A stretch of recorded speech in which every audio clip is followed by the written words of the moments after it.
우리나라 외환위기 겪는 거 아니냐, 레고랜드 사태 때 금융위기 오는 거 아니냐, 이 위기들이요 하나하나 다 서로 떨어져 있는 것 같지만 연결이 돼 있다더라고요.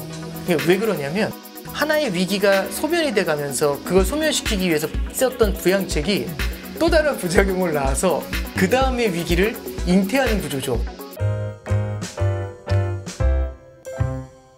우리 신한은행의 W그룹 오건영 팀장님을 먼저 모시도록 하겠습니다. 어서 오십시오. 네, 안녕하십니까. 네, 팀장님. 안녕하십니까. 네, 오랜만에 뵙습니다. 오랜만에 뵙습니다. 오랜만에 뵙는데 네. 책까지 쓰셨어요. 네. 이렇게 갑자기 소개를 해도 되는지 모르겠는데 네네. 제가 너무 궁금해서 네네. 제목이 위기의 역사인데 네네. 최근에 시장이 네. 종목 쏠림이 너무 심해서 저는 네네. 사실 너무 어렵거든요. 네네. 투자하기가. 네. 그래서 이 책을 읽으면 네. 투자를 잘할 수 있게 되나가 너무너무 궁금해서요. 그러니까 이제 이 책은 네. 사실은 뭐 이렇게 당장 어떻게 하세요 이런 얘기가 아니고요. 그러니까 이제 제목을 보면서 좀 오해하실 수 있는 게 약간 뭐 위기팔이 아니냐 이러실 수 있는데 그런 건 전혀 아니고요. 이제 사실 작년에 되게 많이 받았던 질문이 우리나라 외환위기 겪는 거 아니냐. 그 다음에 이제 그 레고랜드 사태 때 금융위기 오는 거 아니냐. 특히 올해 SVB 때도 그랬잖아요. 그때 이제 제가 느꼈던 게 뭐냐면 이게 위기라는 것도 우리가 되게 어떻게 보면 저도 비슷한 게 추상적으로 과거의 위기에 대해서 추상적으로 알고 있지 좀 이렇게 뎁스 있게 파본 적은 많지는 않았던 것 같아요.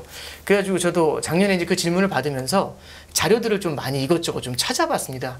그래서 과거에 있었던 신문기사 자료들이나 리포트나 이런 것들도 좀 보면서 내용들을 좀 구성해서 그때 당시의 위기는 어땠고 그게 지금과는 어떻게 다른지 이런 내용들을 좀 담고 있어요. 그래서 이제 위기의 역사라는 게 위기를 조장하고 뭐 망한다 이런 말씀이 아니라 과거의 위기를 똑바로 알았을 때 우리가 지금의 어떻게 보면 되게 막연한 낙관이나 비관에 대해서 우리가 좀 경계할 수 있는 이제 그런 방법을 좀 찾지 않겠나 이제 그런 내용을 담았고요. 이제 그래서 중간중간에 이제 이런 걸 했었죠. 외환위기가 있어요. 97년도에. 그리고 이제 닷컴 버블이 있고요. 그리고 08년도에 금융위기가 있었고 재작년도에 이제 코로나 사태가 있었고 그게 40년 만에 인플레이션을 만들었지 않습니까? 그래서 이제 지난 30년의 스팬을 놓고서 4개의 포스트를 세운 거죠. 외환위기, 닷컴 버블, 그 다음에 금융위기, 그 다음에 코로나 사태와 인플레이션. 그 다음에 그 위기들이 어떻게 생성이 됐고 어떻게 진행이 됐으며 어떻게 소멸해 갔는지 요 내용들을 4개를 다 담는데 좀 신기한 건 이 위기들이요 하나하나 다 서로 떨어져 있는 것 같지만 연결이 돼 있다더라고요. 왜 그러냐면 네. 하나의 위기가 소멸이 돼 가면서 그걸 소멸시키기 위해서 썼던 부양책이 또 다른 부작용을 낳아서 그 다음의 위기를 잉태하는 구조죠. 그렇죠. 그냥 뭐 참고로 하나 말씀드리면 우리가 코로나를 막기 위해서 거대한 유동성을 공급했던 게 지금의 인플레이션을 만들어낸 거잖아요. 네. 그리고 그러면 코로나 때 왜 그런 유동성을 풀었을까라고 생각해 보면 08년도 금융위기 때 사실은 그때 그만큼 돈을 풀지 않아가지고 리먼이 파산한 게 훨씬 더 큰 충격을 줬지 않습니까? 그때 아직도 기억나는 게 1000억 달러만 줬어도 리먼이 살았을 텐데 리먼을 죽여가지고 이 사단을 만들었냐고 그때 2조를 퍼부었거든요.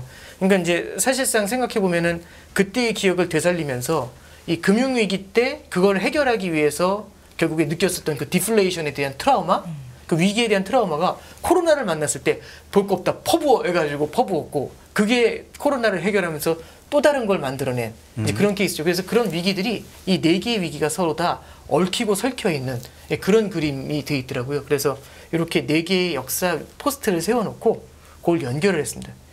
우리 어렸을 때 저도 역사 공부할 때 이렇게 공부하는 사람 없잖아요. 서기 1년, 2년 이렇게 공부하는 사람 없잖아요. 네. 보통 어떻게 공부하냐면 부장님 기억하실 텐데 혹시 어렸을 때 조선왕조 500년이라는 드라마 혹시 기억하십니까? 저요? 모르시는 것처럼 너무 어려가시는 거 눈빛이 흔들리시는데 그래서 제가 어렸을 때 그 네. 임진왜란 편이 했었어요. 네. 임진왜란. 그래서 너무 재밌게 본 거죠. 너무 재밌게 봐가지고 그래서 우리가 보통 역사를 공부할 때 1년, 2년 이렇게 외우지 않고 인물사를 보거나 주요 인물들을 포스트에 세우거나 특정 아니면 사건을 전쟁, 위주로. 사건 예. 이벤트를 세워놓죠. 그래서 약간 거기에 대해서 이렇게 포스트를 세워놓은 다음에 연결을 하면서 역사를 공부하지 않습니까? 왜냐하면 1년부터 2000년까지 올려면 너무 지루하니까 그렇게 이제 공부하는 것처럼 지난 30년 동안의 금융시장 흐름을 위기라는 포스트를 놓고서 연결하는 작업을 좀 한 책이라고 보시면 되겠습니다. 네, 사실은 이제 과거에 보면은 저도 비슷한 생각인 게 이 경제의 붐 앤 버스트, 호황과 불황을 사실을 야기시켰던 게 이 아이러니하게도 이 중앙은행 그렇죠. 관계자들이잖아요. 네네. 그래서 우리가 이제 샤워실의 바보들이라고 얘기를 하지 않습니까? 네. 뜨거운 물 풀었다가 뭐 차가운 물 틀었다가 이렇게 온도 못 맞추는 그런 걸 아마 좀 얘기를 해주신 것 같은데 네. 아까 얘기했던 것처럼 뭐 이 책이 뭐 당장 뭐 어떤 현재 상황을 얘기하는 건 아니겠지만 꼭 한번 정리를 할 필요가 있는 것 같은데 좋은 책을 내주신 것 같아서 너무 감사드리고요. 연결해서 그러면 지금 이제 연준이 네네. 다시 이제 금리 인상을 지금 세게 하고 있고 요번 주 FOMC에서 25bp 금리 인상은 사실은 거의 기정사실로 인식이 되고 있잖아요. 네네. 그러면 이제 벌써 기준금리 상단이 5.25가 아니라 이제 5.5인데 네네. 제 기억에 2008년도 금융위기 직전에 고점이 5.25였거든요. 네, 그렇습니다. 네. 네. 이제 그 수준을 넘어가는 거예요. 네네, 그렇습니다. 그럼 다시 또 이 샤워실의 바보들처럼 또 긴축이 너무 세게 진행이 돼서 이게 또 뭔가 이 버블을 꺼트리거나 위기를 조장할 수 있는 건지도 이제 우려가 되는데 어떻게 보세요? 그럴 수 있는 상황에 대해서는. 근데 일단은 첫 번째는 지금 금리 인상이 될 것인가부터 잠깐 생각을 해보면 누구나 다 아시는 것처럼 사실상 6월 달에 파월 의장이 예고한 거는 다름없거든요. 아니 금리 인상이 더 필요하다면서 왜 멈췄어? 그러니까 이제 파월 의장이 하는 얘기가 레벨과 속도는 다릅니다라는 얘기를 했어요. 네. 그러니까 레벨과 속도가 다르다는 건 뭐냐면 금리가 몇 프로냐 이것도 되게 중요하지만 속도는 이제 원래는 75bp씩 자이언트 스텝을 가다가 50bp로 빅 스텝으로 줄였다가 그 다음에 25bp 베이비 스텝으로 갔다가 그 다음으로는 0.125씩 올리지 못하니까 네. 3개월에 2번의 FOMC 한 번 인상하는 구조로 간 게 2018년도가 그런 식으로 금리를 인상했거든요. 네. 그래서 그런 형태의 금리 인상으로 바꾸어가는 구조였던 거죠. 그래서 6월을 스킵을 하면서 7월에 금리 인상을 때리니까 요번에도 사실은 이게 또 똑같이 레벨과 속도의 문제를 얘기하게 되면은 그럼 사실상 11월의 인상에 대한 힌트를 다시 한번 그러니까 뭐냐면 이제 9월 달에 있고 11월에 있거든요. 네. 그럼 사실상 이제 이 패턴으로 간다라고 하면은 속도를 생각한다면 9월을 스킵을 하면서 11월을 때려야 되지 않습니까? 그러니까 왜냐면 이제 6월 스킵, 7월 때리고 9월 스킵, 11월 때리고 연말까지 2번 한다고 했으니까. 예, 만약에 네. 2번 하게 되면은 요번에 하고 11월에 아마 진행을 하게 되겠죠. 9월에 하게 되면 다시 속도를 가속을 시키는 문제가 있으니까요. 근데 이제 연준 위원들도 다 하는 얘기가 뭐냐면 그 로리 로건이라는 분이 있어요. 아마 이제 부장님도 잘 아시겠지만 이분이 사실은 저도 이분 얘기하는 걸 좀 많이 들으려고 하는 게 이분이 이제 경력이 2019년도에 뭐 했던 분이냐면 뉴욕 연은에 계셨어요. 2019년도. 네. 2019년도 9월에 무슨 사건이 있었냐면 레포 사태라는 게 있었습니다. 그게 이제 금리 인상하고 양적 긴축하니까 막 난리가 사단이 난 그런 사건이었거든요. 그때 단기 금융시장에서 미국 금리가 10%까지 뛰고 막 난리도 아니었어요. 네. 근데 그때 그 사태를 해결한 사람이 로리 로건입니다. 플로어 데스크의 총책임자였어요. 그래서 그 사람이 이제 거기서 공을 세워서인지 모르겠지만 지금 이제 그 사람이 이제 달라스 연은으로 가셨더라고요. 이제 그분이 이제 총재인데 그분 하는 얘기를 좀 들으려고 하는 게 지금의 금리 인상이 우리가 생각하는 여러 가지 이슈 중에 자산 시장에 부담을 줄 수 있다, 실물 경기에 부담을 줄 수 있다도 있지만 어떤 부담에 대해서 우리는 생각을 하냐면 사실상 너무 빠르게 금리 인상했었을 때 단기 금융 시장을 흔들어 놓을 수도 있다라는 두려움을 우리가 가질 수도 있지 않습니까? 근데 로리 로건조차도 무슨 얘기를 하냐면 아니 지난 6월 달에 나는 금리를 안 올린 건 진짜 아니었다고 생각한다. 그렇게 표현을 하더라고요. 근데 다만 속도를 늦춰서 천천히 간다라는 측면에서는 뭐 그럴 수도 있다라고 생각을 한다. 이제 이런 얘기를 했거든요. 그러니까 이 사람도 사실은 지금의 금리 인상이 단기 금융시장은 그 누구보다 잘 알고 있을 거거든요. 단기 금융시장에 미치는 영향이 생각보다 크지 않다라고 생각하는 것 같아요. 그럼 잠깐만 요걸 갖고 이제 연결을 해보면 저는 요즘 생각하는 단어 중에 뭐가 있냐면 이게 restrictive라는 단어가 있잖아요. 긴축적인, 제약적인 이런 거거든요. 이제 제약적이라는 건 뭐냐면 실물 경제의 성장을 갖다 발목을 잡는 이제 이게 제약적인 거잖아요. 네. 그러면 이제 다들 무슨 생각을 하냐면 지금 금리가 만약에 5.5까지 가면 상당히 높은 거지 않습니까? 우리가 이제 일반적으로 생각할 때 5%면 높은 금리일까요? 낮은 금리일까요? 5%. 높지 않나요? 네, 체감상 체감상 높지 않나요? 네, 4%도 높지 않나요? 성장률이 네. 뭐 잘해야 네, 3%도 그러니까요. 안 되는데 네. 5%면. 저는 3%도 괜찮아요. 그러니까 이제 우리가 지금이야 이제 아름다운 금리를 보고 있지만 네. 3%도 되게 옛날에는 3%라는 금리를 볼까라는 생각을 사실 많이 했었지 않습니까? 네. 그럼 이제 우리가 무슨 생각이냐면 5%가 넘으니까 너무 높지 않아? 이 생각을 하는 건데 이게 그러면 5%면은 제약적이냐? 제약적일 수도 있겠지만 그 앞에 또 단어가 하나 붙더라고요. sufficiently라는 단어가 붙어요. 그러니까 sufficiently라는 단어가 충분히 제약적인. 그럼 충분히 제약적이면 어떻게 되냐면 물가를 잡아 내리게 됩니다. 그러니까 물가가 가만히 있는 게 아니라 제약적인 수준이 되면 높아져 있는 물가가 빠르게 주저앉아야 되잖아요. 네. 연준 입장에서는 물가를 빠르게 잡고 싶을 겁니다. 지금 소비자 물가지수 빠르게 내려오잖아. 9.0에서 3.0까지 내려왔잖아. 근데 이제 그거보다도 이제 근원 소비자 물가 같은 경우는 지금 6.5에서 4.8이거든요. 이번에 4.8로 내려오니까 다 박수치고 좋아한 거예요. 네. 근데 사실 궤적으로 보면은 이게 2%로 수렴을 하려면 상당한 시간이 필요해 보이지 않습니까? 그렇죠. 많이 걸리겠죠. 내려오는 속도가 생각보다 느린 거예요. 그리고 또 하나는 이 정도 금리면 자산 시장이 흔들려야 되는데 꿈쩍도 안 하는 거죠. 아무리 때려도. 더 가죠. 고용과 그러면- 소비는 여전히 견고하다고 예, 그렇죠. 하더라고요. 그리고 그러니까 저는 주식 시장보다 더 중요한 건 연준이 작년에 파월 의장도 주식 시장 갖고 얘기한 적은 없는데 부동산 가격이 너무 높다는 얘기를 한번 했었어요. 작년 6월인가 7월인가 FOMC에서. 그러니까 이제 지금 최근 보면은 주택 가격이 작년 전고점으로 다시 돌아왔거든요. 거의 다.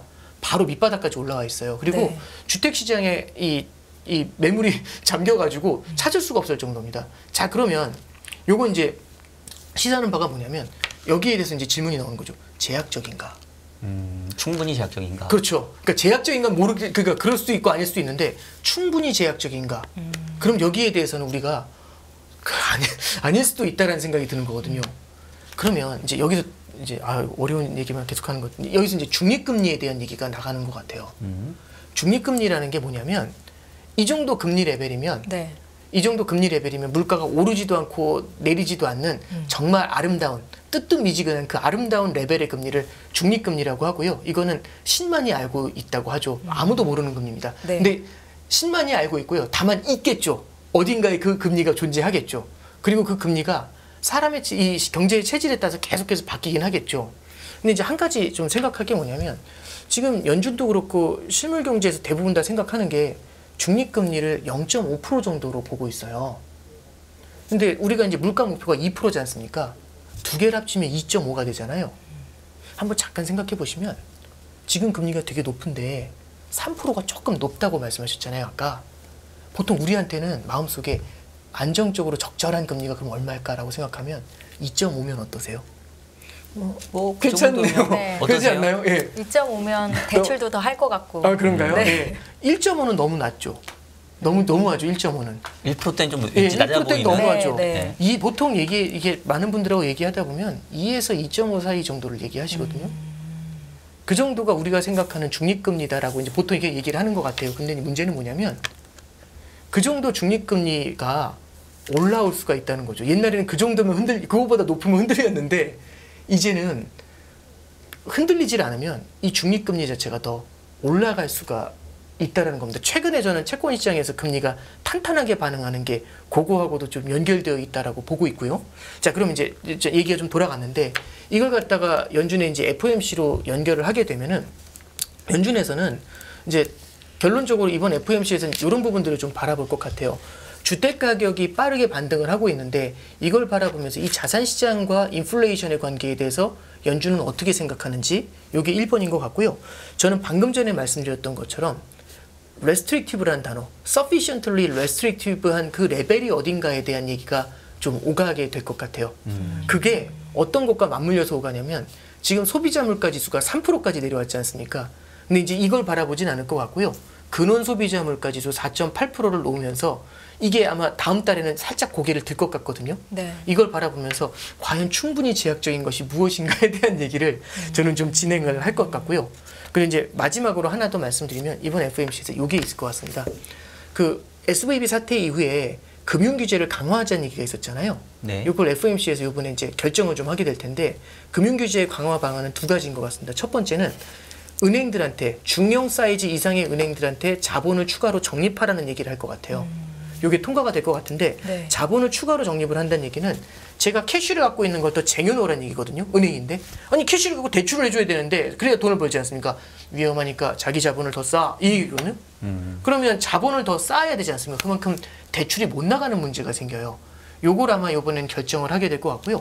두 번째는 어떤 얘기를 하냐면 AFS라는 게 있습니다. 이 또 어려운 개념, 이 회계 개념인데 이제 이렇게 보면 되죠. 그러니까 예를 들어서 제가 이제 그 정기예금을 하나 이제 채권을 하나 샀어요. 주식을 하나 샀어요. 근데 주식을 샀는데 이제 이렇게 하는 거죠. 주식이 매일매일 올랐다 떨어졌다 할 거지 않습니까? 근데 제가 뭐라고 하냐면 이 주식은 10년 묵일 거예요. 10년 동안 놔둘 거야. 이제 이렇게 얘기하는 거죠. 네. 그래서 10년 후에 가격만 평가하기로 회계상으로 약속을 한 거예요. 근데 중간중간 이게 가격이 막 널뛰기를 하는 거거든요. 이게 왜 문제가 된 거냐면 SVB 사태 때 SVB 은행이 장기 채권을 갖다가 잔뜩 쟁여놨는데 요게 가격이 무너지면서 생긴 문제예요. 그렇죠. 근데 이걸 갖다가 제대로 평가하지 않고 있었으니까 그래서 지금 얘네들에 대해서 중간중간에 시가평가를 해가지고 이 주가가 그래서 이 은행의 재무 상태하고 한번 비교를 해본다. 요런 안이 좀 같이 지금 준비가 좀 되고 있는 것 같습니다. 그래서 이제 이번에 FOMC 때는 레벨과 속도를 가지고 아마 논의가 좀 될 것 같고요. 네. 자산 시장을 바라보면서 이 자산 시장이 인플레이션과 연결돼 있다면 지금의 인플레이션이 얼마나 고착화될 것인지를 바라보면서 연준이 통화 정책을 어떻게 가져갈지에 대한 논의가 좀 있을 것 같고 방금 전에 말씀드렸던 것처럼 금융 규제에 대한 얘기에 대한 아웃라인이 좀 그려지게 될 것 같습니다. 그럼 이제 이런 내용들을 좀 쭉 한번 같이 좀 돌아보면은 지금의 이제 자산 시장이 뜨거운 부분들, 특히 부동산 가격이 올라오는 부분들에 대해서 연준은 충분히 좀 뭐랄까요, 경계감을 갖고서 바라보는 그런 시각이 좀 드러나고 있는 것 같아요. 네. 그럼 또 이번에도 무엇보다 파월 의장의 입이 중요한 걸까요? 제가 기자회견 이후에? 예, 이제 부장님께서도 많이 느끼시겠지만 이 네. 파월 의장의 코멘트가요, 참 지난 6월달에 FOMC 때 보면은 정말 이 대화하다 보면 이제 이런 대화 있잖아요. 이제 누구랑 얘기하다 보면 너 어제 뭐 했어? 그럼 집에 있었어. 뭐 이런 거 있죠. 아, 집에 있었는데 뭐 했어? 뭐 이렇게 얘기하는 거. 집에 있었어. 네. 그럼 집에서 뭐 했어? TV 봤어. 뭐 이런 이제 단답형으로 떨어지는 사람이 그러면 이제 말을 이어갈 수가 없지 않습니까? 그러니까 기자회견 때 질문에 대한 답이 방금 전에 하는 것처럼 굉장히 이 피해가고 싶다라는 느낌을 너무 많이 줘요. 그러니까 쫓아가면 원론적이고 모르겠다.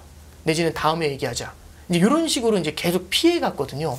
그러니까 제 생각엔 민감해서 그런 것 같아요. 워낙 민감한 상황이니까 얼마나 부담이 되겠습니까? 전 세계에서 제가 하는 얘기를 본다고 하면 저도 부담될 것 같아요.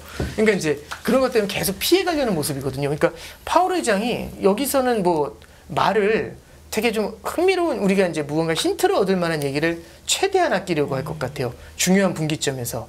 예, 다만 이제 그 분기점들 속에서 코멘트가 그래도 이 성명서라든지 아니면 질의에서 네. 조금씩 나타나는 거 있잖아요.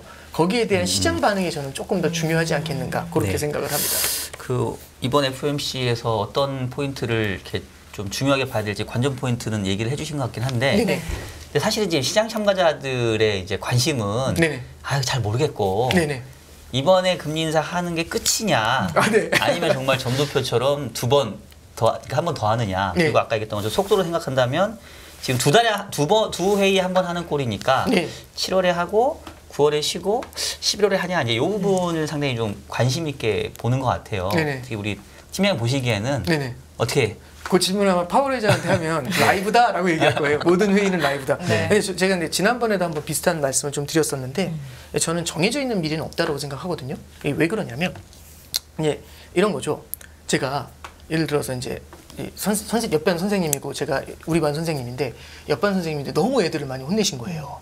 너무 막 쥐잡듯 잡는 거예요. 그래서 제가 이제 얘기를 한 거죠. 아유, 저희 전 선생님 언제까지 이렇게 혼내실 거예요? 이렇게 물어봐요. 이제 자, 그럼 이제 객관식으로 네. 뭐라고 답을 하실지. 1번 7월 31일입니다. 2번 8월 31일까지요. 3번 9월 30일까지요. 4번 정신 차릴 때까지요. 정신 차릴 때까지 해야죠. 그러니까 이게 무슨 얘기냐면 네. 라이브라고 답을 계속 딱 던져버리잖아요. 그럼 네. 상대편이 할 말을 잃게 만드는 이유가 방금 전에 말씀드린 거하고 되게 비슷한 느낌이에요. 그러니까 사실상 조금 뭐랄까요. 지금 이렇게 너무나 뜨겁게 달궈져 올라오는 주택 가격과 지금 너무나 강한 고용시장 있죠. 이 두 가지가 팽팽하게 버티고 있으면 우리가 예상했던 것보다 시장이 예상하거나 바라는 것보다 한 걸음씩 더 올라가게 돼요. 근데 앞에 저는 전제를 깔고 말씀드렸지 않습니까? 사실 작년부터 한번 쭉 돌아보잖아요. 재작년부터. 시장에서는 2021년도 하반기에 뭐라고 했냐면 양적 긴축은 내년부터 시작해요. 22년도 초부터 그랬거든요. 네. 근데 그게 11월에 시작했어요. 21년도 11월에 빨리 했죠. 그 다음에 금리 인상은 그래도 상반기 한 번, 하반기 한 번, 22년도에 2번 할 거예요라고 했는데 분위기 딱 보셔서 아시겠지만 3월 달부터 시작을 했고 저도 75bp 인상한다 이런 생각 해본 적이 없거든요. 미친 듯이 밀어 올렸잖아요. 5%까지 올라간다고 예상한 사람 없었을 겁니다. 제 기억에는. 네. 너들리 정도가 그 정도 얘기했었고요. 건들락이랑 너들리 정도가 이제 비슷한 얘기를 했었고 굉장히 빠른 속도로 기준금리를 인상을 하잖아요. 그리고 대부분 다 4.5가 넘어섰을 때 뭐라고 했냐면 다 왔다. 다 왔다. 이제 끝난다. 한두 번 더 하면 끝난다 이랬는데 이게 지금 5.25로 이제 2006년의 레벨로 돌아왔지 않습니까? 네. 그리고 여기서 다 왔다 생각을 했는데 SVB까지 떠지면서 그리고 이제 아까 말씀해 주셨던 것처럼 부채 한도 문제까지 떠지면서 끝이다 했는데 여기서 한 번 더 가는 거잖아요. 예. 그럼 여기서 끝날까? 근데 이게 끝이다 생각을 하면은 기분이 어떨까요? 됐다. 이제 마지막 이제 피날레다 이제 이런 거잖아요. 예, 저는 그런 생각을 해요. 월요일하고 금요일하고 비교해 보면 일주일 중에서 어느 날 제일 힘들까? 월요일이 제일 힘들거든요, 직장인은. 그렇죠. 예. 아, 근데 월요일인데 오늘 월요일이잖아요. 힘 쭉 빠지네요. 근데 이제 왜 그러냐면 물리적으로는 이론적으로는 월요일이 제일 힘이 나야 되잖아요. 그렇죠. 주말에 쉬었다 쉬었으니까. 쉬었다 왔으니까. 네. 근데 이제 금요일 날 오후 4시는 어떻죠? 그러지 않나요? 맞아. 이제 막 되게 이렇게 보람찬 그렇잖아요. 그러니까 이제 극기훈련도 첫날보다는 마지막 날 기분이 되게 좋거든요. 유격훈련도 마지막 날 훨씬 더 힘이 나고 목소리도 훨씬 커요. 그러면 이제 뭐가 있냐면 금리 인상이 거의 끝나간다라는 이 내러티브에 대해서 시장이 인식을 하는 순간 아무리 높은 레벨의 금리에도 시장은 끝났기 때문에 버티는 거죠. 야 좀만 버텨 으쌰 이게 되는 거죠. 그럼 이제 연준이 바라는 거는 시장한테 어떤 이미지를 주고 싶은 거냐면 이걸 주고 싶을 것 같아요. 금리 인상이 이 높은 금리가 꽤 오랜 동안 유지될 수 있어요. 이 메시지를 던져주고 싶을 것 같아요. 네. 그래서 이제 시장은 계속해서 이제 피벗에 대한 기대를 이제 계속 머금고서 끝났어. 인상할 때마다 진짜 끝났어. 인상할 때마다 진짜 끝나요. 그러니까 인상할 때마다 자산 시장을 밀어 올리고 있지 않습니까? 네네. 예, 부동산 시장도 함께. 근데 만약에 그러면 그게 인플레이션을 쉽게 잡지 못하게 된다면 생각보다 오랜 기간에 5.5% 장기적인 고금리가 유지가 될 유지될 수가 수 있다. 있겠죠. 아마 이번에는 네. 그래서 이 롱거에 대한 얘기를 하면서 시장이 아마 좀 이렇게 넌지시 경계감을 던져줄 것 같아요. 물론 시장은 안 믿겠지만. 네. 네. 그러니까 사실은 이제 그 부분이 저는 계속 고민이었던 게 아까 이제 우리 위기의 역사 책 얘기하면서도 얘기했지만 결국 이게 샤워실의 바보들이 계속 반복될 수밖에 없었던 이유가 말씀하셨던 것처럼 금리 인상을 충분히 했다라고 생각이 되어지고 네네. 그리고 이제 어느 정도 레벨에서 좀 쉬려고 하는데 시장은 네네. 이제 끝나버렸네. 어떻게 보면은 긴축이 상당히 세게 진행이 된 건데 오히려 시장의 초점은 이제 더 이상의 금리 인상은 없다라면서 오히려 완화적으로 받아들여 버리잖아요. 네네. 네. 그러다 보니까 그동안의 연준이나 뭐 중앙은행들이 적당한 긴축을 해서는 정책적인 효과가 안 나니까 네네. 흔히 말하는 오버킬의 영역으로 갈 수밖에 없었지 않았나 생각이 들어요. 네네. 근데 지금도 비슷한 상황 아닌가 싶거든요. 네. 금리 레벨만 보면은 2008년도 금융위기 수준에 왔는데 지금 금융시장이라든가 부동산 시장만 보게 되면 긴축의 어떤 흔적은 전혀 효과는 찾아볼 수가 없거든요. 그러면 이제 걱정되는 거는 지금 당장은 시장이 뭐 버티고 환호하지만 이런 상황이면 오히려 연준이 그래?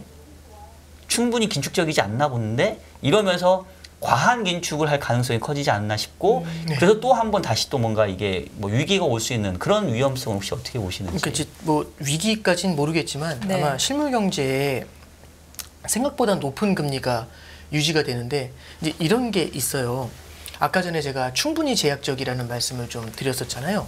근데 충분히 제약적일 때 이게 저는 이제 사람도 똑같은데 바라볼 때 이런 게 있는 것 같아요. 그러니까 예를 들어 제가 사우나에 들어갔는데 제가 견딜 수 있는 온도는 60도라고 가정을 해볼게요. 60도인데 70도가 됐어요. 70도인데 이제 이런 게 있죠. 자존심 때문에 뛰어나가면 안 되는 케이스 내지는 조금만 1분만 버티면 나가면 되는 그런 자존심도 살리고 뭐 이런 게 있다고 가정을 해보면 제 몸이 못 버티는 건데도 미래에 대한 기대를 반영을 하면서 이를 악물고 버티거든요. 그럼 사실상 이 온도는 저한테 제약적인 온도예요. 네. 굉장히 높은 온도거든요. 근데 버티고 있죠. 하면서 버티니까 이제 바라보시는 분들이 야 이것도 괜찮은가 봐. 별로 안 높나? 더 올리는 거죠. 예. 더 버티는 거죠. 더 버티는 거죠. 근데 이제 미래에 이거 나가면 이거 버텨서 나가면 난 이제 엄청 로또다 로또 뭐 이제 이런 식으로 생각을 하면서 계속 버티게 되면은 이제 제가 말씀드리고 싶은 게 우리는 이 긴축에 대한 효과가 제약적인지 아닌가를 평가할 때 저의 그냥 펀더멘탈만 보고 평가를 할 수 있잖아요. 우리는 일반적으로 바라볼 때. 근데 이 펀더멘탈에 대한 평가보다 중요한 건 미래에 대한 기대까지 땡겨서 반영을 하잖아요. 그럼 제약적인 게 달라질 수가 있습니다. 지금의 제 펀더멘탈보다 훨씬 제약적이더라도 초인적인 힘으로 버티는 거죠. 네. 그러니까 이제 저는 지금의 시장이 되게 이 미래에 대한 기대감을 굉장히 많이 좀 안고 있고 이런 것들이 약간의 오버킬을 만들 수는 있다고 봐요. 그래서 이걸 저만 그렇게 생각하거나 부장님만 그렇게 생각하시는 게 아니라 네. 연준도 똑같이 생각하는 거죠. 그렇기 때문에 사실은 금리를 인상해야 될 때 속도를 조절해 가는 거죠. 속도를 조절해 가는 거죠. 이게 속도를 조절해 가면서 사실상 보는 게 여태까지 했었던 이 긴축의 효과가 얼마나 썰물처럼 밀려오는지를 한번 보자. 이제 이 얘기를 하는 거고 사실은 이게 이제 뭐냐면 약을 먹어도 바로 나타나는 게 아니라 시간이 좀 지나야 그 효과가 나타나지 않습니까? 좀 있어봐. 더 먹지 말고. 이건데 이렇게 들이댈 수 있거든요. 자 보세요. 주식시장은 미래를 반영하지 않나요? 네. 그렇죠. 그러면 이제 제일 걱정이 되는 게 제가 어제 먹은 약 때문에 미래에 혹시 이게 효과가 나타날까 봐 지금 더 먹으면 안 된다는 거잖아요. 근데 미래를 반영하는 주식시장은 멀쩡해요. 탄탄해요. 그러면 미래는 괜찮다는 게 증명이 된 거지 않습니까? 만약에 주식시장이 미래를 반영한다면. 네. 네. 그러면 로리 로건이 얘기한 것처럼 과거부터 이어져 왔었던 이 누적 효과는 큰 의미가 없는 거 아니에요? 이 말이 성립이 되는 거거든요. 예. 그래서 연준 입장에서도 되게 호시후보라고 하죠. 지금은 그래서 이제 뭐 혹자는 얘기하는 게 7월, 9월 더블로 올린다든지 이런 얘기를 했지만 방금 전에 말씀드렸던 것처럼 테이블에는 만약에 한 번 더 올린다라면 테이블에는 9월을 건너뛰면서 11월을 때리고 들어가는 방법을 고민을 할 것 같고 대신에 9월의 가능성은 당연히 열고 갈 거라고 생각을 합니다.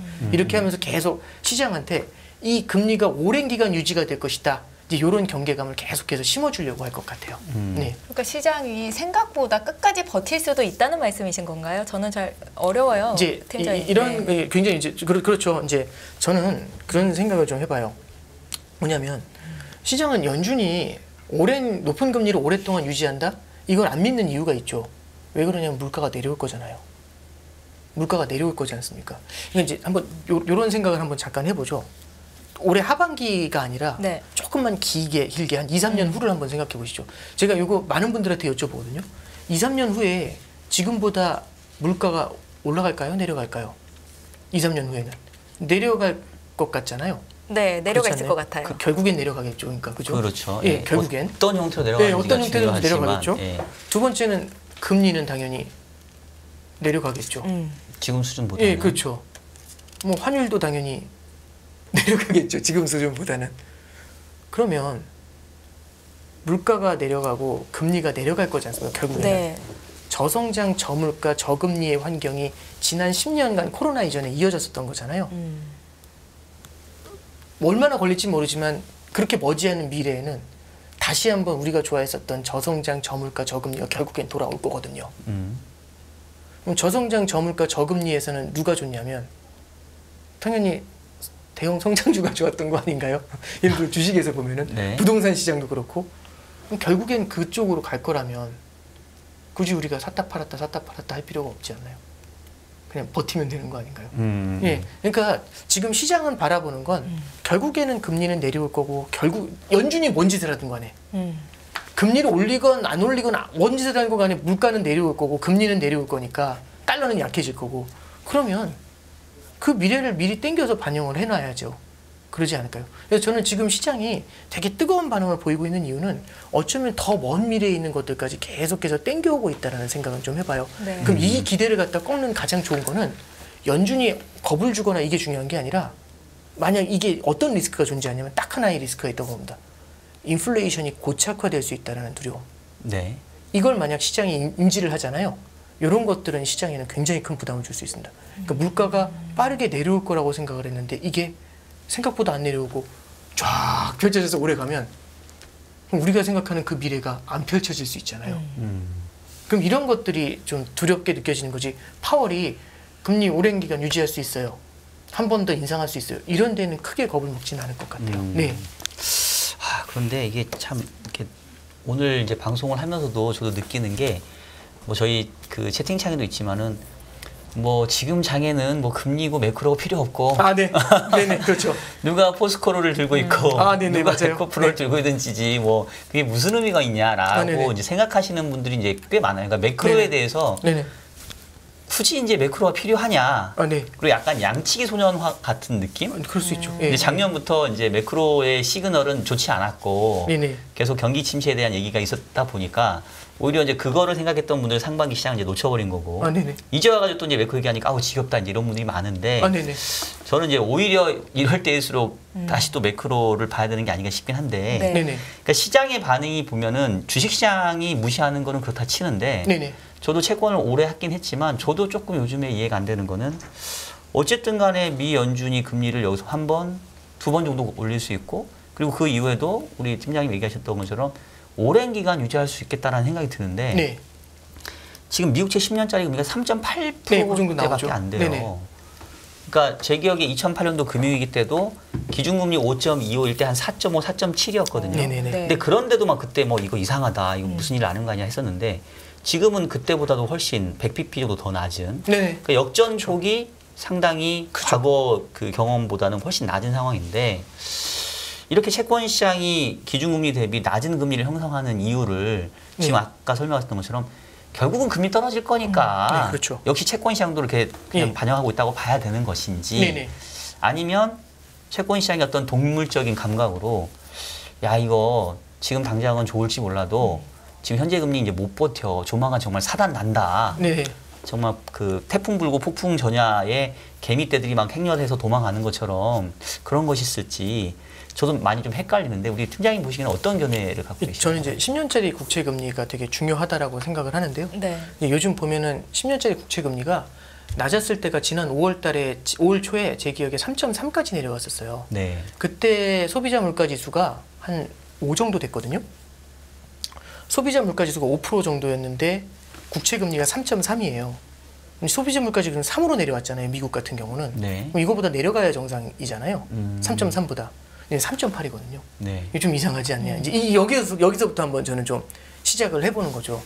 그러면 저는 지금 이제 채권 시장에서는 어떤 두려움을 갖고 있냐면 결국에는 내려올 거야라고 생각을 해서 이제 끝났어. 금리 인상은 끝났어.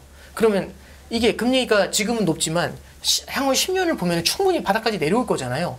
그럼 이제 밑으로 계속 꽂아야죠. 그래서 3.3보다도 밑으로 계속 내리꽂을 거야. 이제 이런 생각들이 되게 강했을 거예요. 근데 지금 보면 10년짜리가 생각보다 잘 버티거든요. 금리 인상이 거의 막바지 국면이라고 모두들 인식을 하고 있습니다. 잘 버틴다는 얘기가 안 네, 빠진다는 얘기죠. 그렇죠. 잘 예. 안 내려간다. 예, 쉽게 안 내려가는 오히려. 거예요. 예. 오히려 그래서 지금 보면은 3.3에서 지금 3.8까지 올라와 있지 않습니까? 네. 이 10년짜리 국채 금리가 지금 같은 분위기에서도 물가가 계속 내려오고 있는데 사실 인플레이션 끝났다라고 했는데 그러면 금리 인상도 끝난 거고 10년짜리 국채 금리도 주저앉아야 되잖아요. 아니다. 연준이 금리를 한 번 더 올릴 수 있기 때문에 10년짜리가 움직이는 거다. 그게 아니라 연준의 금리 인상에 반응하는 건 전 2년짜리라고 생각을 해요. 그러니까 2년짜리는 지금 높잖아요. 4.8 정도 되잖아요. 네네. 근데 10년짜리 같은 경우는 사실 막 빠지면은 내리 꽂혀야 되거든요. 그럼 오히려 이 갭이 더 벌어져야지 돼요. 그리고 오히려 이 2년짜리가 더 빨리 주저앉거나 이렇게 해야 되는데 10년짜리가 생각보다 빠르게 안 내려가고 있거든요. 저는 그 10년짜리가 안 내려가는 이유를 채권 시장은 조금씩은 좀 두려워한다는 생각이 들어요. 네. 인플레이션이 꽤 오랫동안 고착화될 수 있다라는 그 두려움을 채권 시장이 조금씩은 좀 읽고 있다고 생각을 해요. 그래서 생각보다 채권 금리가 내려가는 속도가 빠르지가 않네요. 오히려 예. 물가를 감안하면 그렇다. 예, 그렇죠. 그러면 말씀 나온 김에 그 팀장님께서 이제 여러 번 강의도 한 거 이제 저도 이제 찾아봤었는데 네네. 제가 이제 기억에 남는 게 인플레이션. 미국이 40년 만에 인플레이션이 왔다는 설명을 하시면서 네. 그때 뭐 호랑이라는 표현을 썼던가? 아, 네. 호랑이라는 표현을 썼죠, 그렇죠? 네네. 네.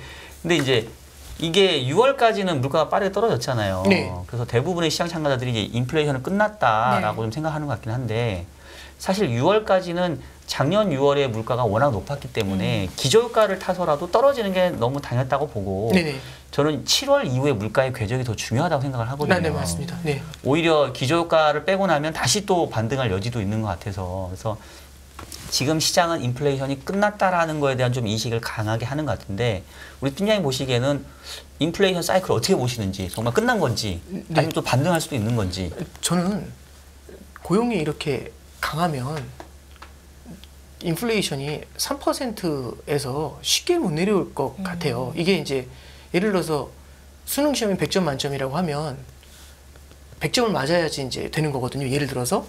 근데 지금 우리가 어디까지 온 거냐면 85전까지 온 거예요. 네. 거침없는 속도로. 근데 이제 85에서 100으로 올라갈 때는 생각보다 그 점수가 잘 안 올라가는 경우들이 많거든요. 네. 예.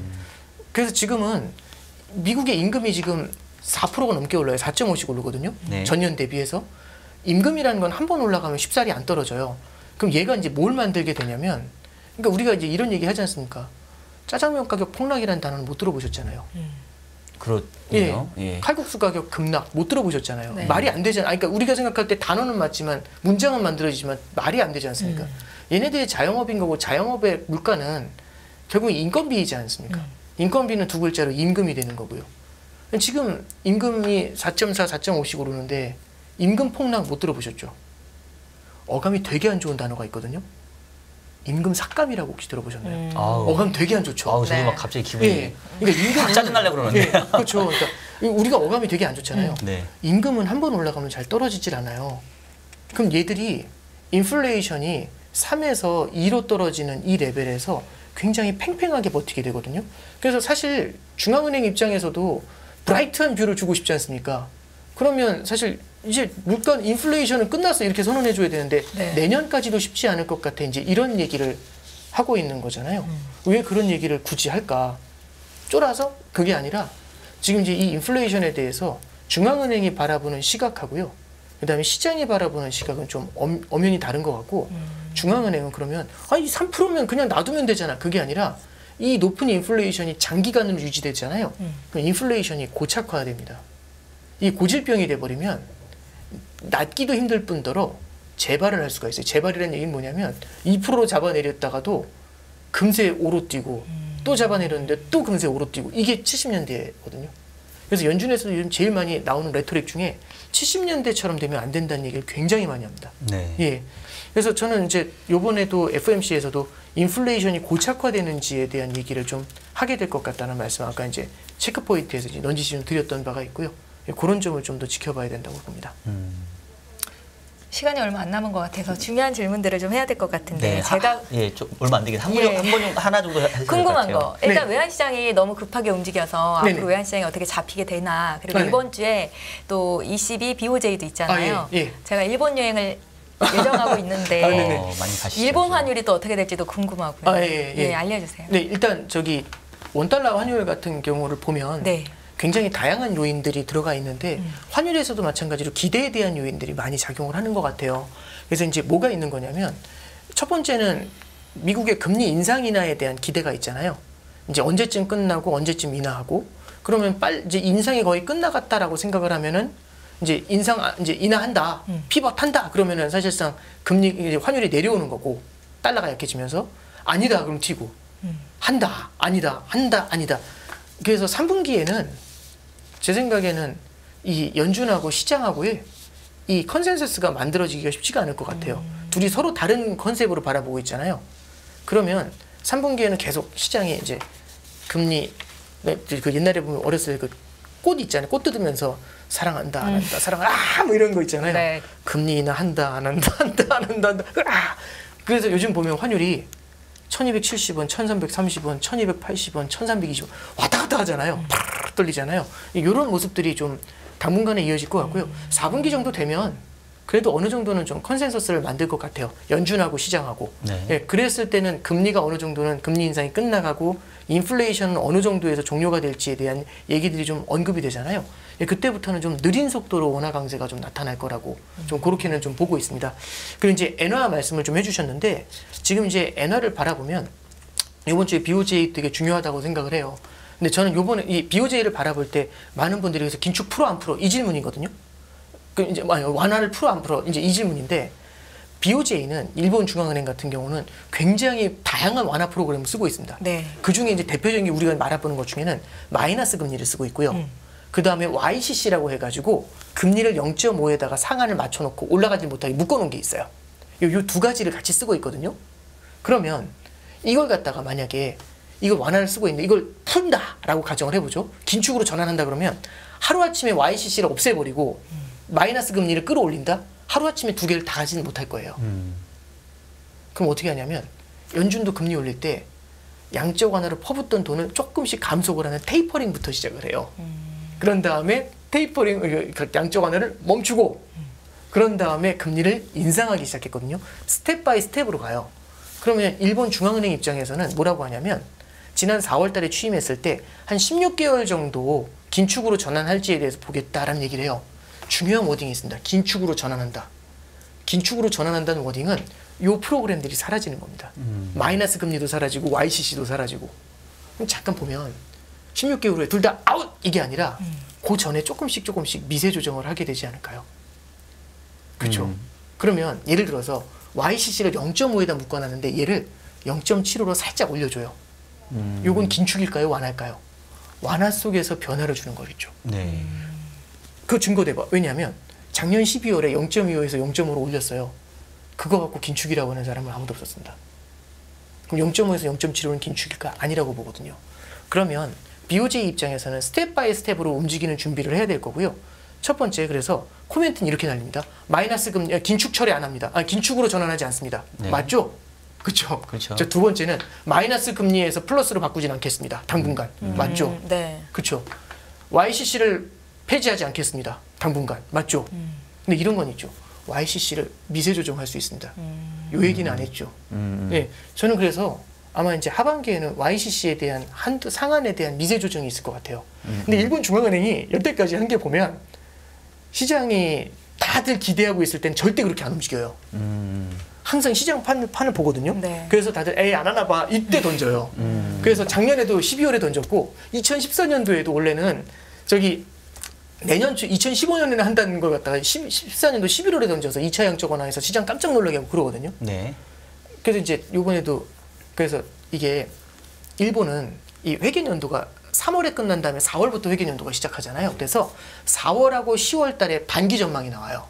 그런 다음에 중간에 반기 전망을 수정하면서 7월하고 그 다음에 4월 7월하고 그 다음에 4월 달에 이제 수정 전망이 나오거든요. 그럼 이제 무슨 말씀이 1월에 수정 전망이 나오거든요.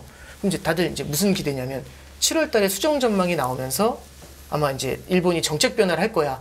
이 기대가 있는 거거든요. 지금 시장에서. 그래서 요번에 이게 되게 중요하다. 그럼 만약에 YCC 상단을 높이게 되면 일본이 금리를 조금 올리는 거니까 엔화 푸는 걸 줄여가지고 엔화가 튀지 않겠어? 이거거든요. 근데 오히려 이렇게 좀 소문난 잔치가 됐을 때는 한 수 접어줄 수 있고요. 네. 오히려 이제 우리가 에이 안 하나? 이럴 때 이제 서프라이즈 때리는. 그래서 이제 예상하는 사람들 중에는 약간 정석으로 생각하시는 분들은 7월에 해야 될 것 같다라고 하시는 분들이 있고 그러지 않고 이제 9월이나 10월이나 그때를 바라보는 게 좋지 않겠어 이렇게 하는 분들이 있죠. 근데 여기서 이제 중요한 포인트는 결국에는 일본도 정책의 변화를 가져갈 수밖에 없지 않습니까? 네. 기시다 내각의 지지율이 지금 30%대로 떨어졌어요. 이게 인플레이션이 높아지면은 먹고 사는 게 힘들어지지 않습니까? 예, 이런 부분들도 영향을 준다라고 보고요. 그러면 약간은 통화 정책의 변화를 가져오게 됐을 때는 엔화가 조금은 긴 관점에서는 지금의 레벨보다는 높아질 가능성이 있겠죠. 예, 그렇게는 좀 보고 있습니다. 끝없는 위기 속 기회는 언제나 숨어 있습니다. 성공한 투자 고수들과 나눈 투자의 철학. 다가올 기회를 잡아내는 부의 만찬으로 여러분을 초대합니다. 푸짐하게 한 상 차려놓았습니다. 안녕하세요, 이승입니다. 더 많은 영상을 보고 싶으신 분들은 화면 오른쪽에 있는 구독 버튼을 눌러주시기 바랍니다. 그리고 영상을 보시면서 좋아요는 필수인 거 아시죠? 항상 인포맥스 라이브를 사랑해주셔서 감사합니다.